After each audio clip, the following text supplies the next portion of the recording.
Youth Congress സംസ്ഥാന president Shri Rahul മാങ്കൂട്ടത്തില് ഇന്നലെ കോടതിയിൽ സമർപ്പിച്ച ജാമ്യാപേക്ഷയിൽ കൃത്യമായ ഒരു മെഡിക്കൽ റിപ്പോർട്ട് കൂടിയുണ്ടായി. തിരുവനന്തപുരത്തെ ഏറ്റവും പ്രശസ്തമായ ഏറ്റവും ഉന്നതമായ ഒരു സൂപ്പർ സ്പെഷ്യാലിറ്റി ആശുപത്രിയിലെ ഒരു മെഡിക്കൽ റിപ്പോർട്ടാണ് കൊടുത്തിരുന്നത്. ആ മെഡിക്കൽ റിപ്പോർട്ടിൽ കൃത്യമായി അദ്ദേഹത്തിന് ആരോഗ്യ പ്രശ്നങ്ങൾ, അത് അല്പം ഗുരുതരമായ ആരോഗ്യ പ്രശ്നങ്ങൾ തന്നെ ഉണ്ടായിരുന്നുവെന്ന് ആ മെഡിക്കൽ റിപ്പോർട്ടിൽ പറയുന്നുണ്ട്. അതിന്റെ അടിസ്ഥാനത്തിൽ രക്തം കട്ട പിടിക്കാതിരിക്കുന്നതിന് വേണ്ടിയുള്ള ടോപ്പിലെറ്റ് എന്ന് പറയുന്ന ടാബ്ലറ്റ് കഴിക്കുന്നുണ്ടായിരുന്നുവെന്ന് ആ മെഡിക്കൽ റിപ്പോർട്ട് സാക്ഷ്യപ്പെടുത്തുന്നു.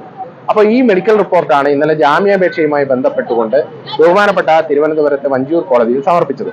ആ കോടതിയിൽ സമർപ്പിച്ച മെഡിക്കൽ റിപ്പോർട്ടിന്റെ ഡീറ്റെയിൽഡ് റിപ്പോർട്ട് എടുത്തപ്പോൾ തിരുവനന്തപുരത്തെ മറ്റൊരു സർക്കാർ ആശുപത്രിയിൽ ഇദ്ദേഹത്തിന് പ്രശ്നങ്ങളൊന്നുമില്ല എന്നുള്ള റിപ്പോർട്ടാണ് വന്നത്. അതിന്റെ അടിസ്ഥാനത്തിലാണ് ഇന്നലെ ജാമ്യാപേക്ഷ നിരസിച്ചുകൊണ്ട് ബഹുമാനപ്പെട്ട വഞ്ചിയൂർ കോടതിയിൽ നിന്ന് ജാമ്യം തിരസ്കരിക്കുന്ന ഒരു അവസ്ഥയുണ്ടായത്. പക്ഷേ ആ മെഡിക്കൽ റിപ്പോർട്ടിനെ സംബന്ധിച്ച് ഇന്ന് ഗുരുതരമായ രാഷ്ട്രീയ ആരോപണങ്ങളാണ് CPM-ന്റെ സംസ്ഥാന സെക്രട്ടറി തന്നെ ഉന്നയിച്ചിരിക്കുന്നത്. അവർ പറഞ്ഞത് ഇതൊരു വ്യാജ റിപ്പോർട്ടാണ്, ഇതൊരു വ്യാജമായി ഉണ്ടാക്കിയ റിപ്പോർട്ടാണ് എന്നാണ് CPM സംസ്ഥാന സെക്രട്ടറി പറഞ്ഞിരിക്കുന്നത്. അതിന്റെ അടിസ്ഥാനത്തിലാണ് ഇന്ന് യൂത്ത് കോൺഗ്രസിന് ഇതിന്മേൽ പ്രതികരിക്കേണ്ടി വന്നത്.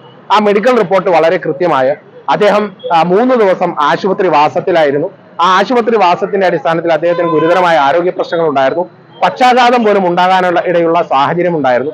അതിന്റെ അടിസ്ഥാനത്തിലുള്ള മരുന്നുകൾ അദ്ദേഹം കഴിക്കുന്നുണ്ടായിരുന്നു എന്നുള്ള വ്യക്തമായ മെഡിക്കൽ റിപ്പോർട്ട് കോടതി രേഖയായി അവിടെ സമർപ്പിക്കപ്പെട്ടിട്ടുണ്ട്.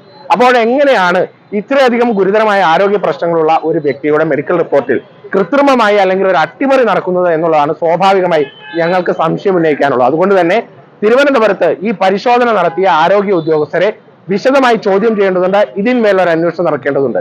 ശ്രീ രാഹുൽ മാങ്കൂട്ടത്തിൽ തന്നെ വ്യക്തിപരമായി ഇതിന്മേൽ നിയമ നടപടികൾ സ്വീകരിക്കുന്നതാണ്.